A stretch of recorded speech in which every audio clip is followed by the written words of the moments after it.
In Palazzo Vecchio in San Gemini, the 13th century city hall, there are 2 frescoes that have been removed from their original location and transferred to canvas.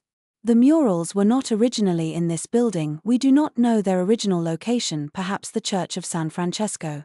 The seem-like 15th century artwork, one represents the saints Cosma and Damian, the other the Virgin Mary with Jesus and saints. This process of detaching mural paintings from the walls is called a strappo. In Italian, means tearing apart. It involved gluing on top of the mural a canvas, usually with a water-soluble glue, and then pulling the canvas away from the wall. In this process, the canvas detaches part of the pictorial layer away from the wall. The image is then attached to a canvas using a non-water soluble glue. The canvas used for the strappo is removed by dissolving the glue with water, leaving the image attached to the other canvas. This strappo methods is no longer allowed by Italian restoration law. There are several reasons why this is a very bad method of preserving mural paintings. First of all, with this process only about 1/3 of the pictorial layer is removed. The fresco is naturally a rigid material embedded in the plaster. Pulling it out with a flexible material like canvas causes the pictorial layer to fracture into thousands of small chips or literally turn into powder. When the fresco is transferred to the new base canvas, it has to be retouched very heavily to look like the original. In addition to the original trauma caused by the detachment from the wall, the new canvas support is flexible and naturally expanding and contracting with humidity. The result is that the transferred fresco continues to deteriorate at an accelerated pace in this new support.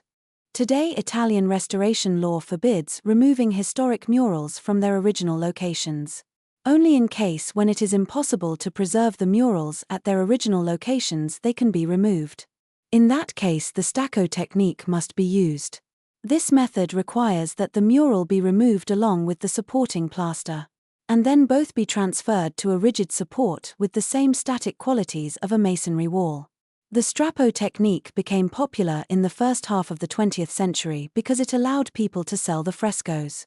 It was common that this process would generate 3 images: one was sold, one was kept by the owner, and one was given to the restorer in payment. The only positive feature of this process was that occasionally it revealed the Sinopia sketch that was the base image on which the fresco was painted. Now these old strappos are usually transferred from the canvas to a rigid support, usually aluminum honeycomb panels that are both rigid, stable, and very light in weight. The 2 strappos from Palazzo Vecchio need to be transferred to a rigid support, cleaned and retouched where appropriate. These frescoes are not particularly important pieces of art, and normally people would not be willing to go through this costly process. However, in our case, they offer us a good pedagogic opportunity to teach students this interesting restoration process.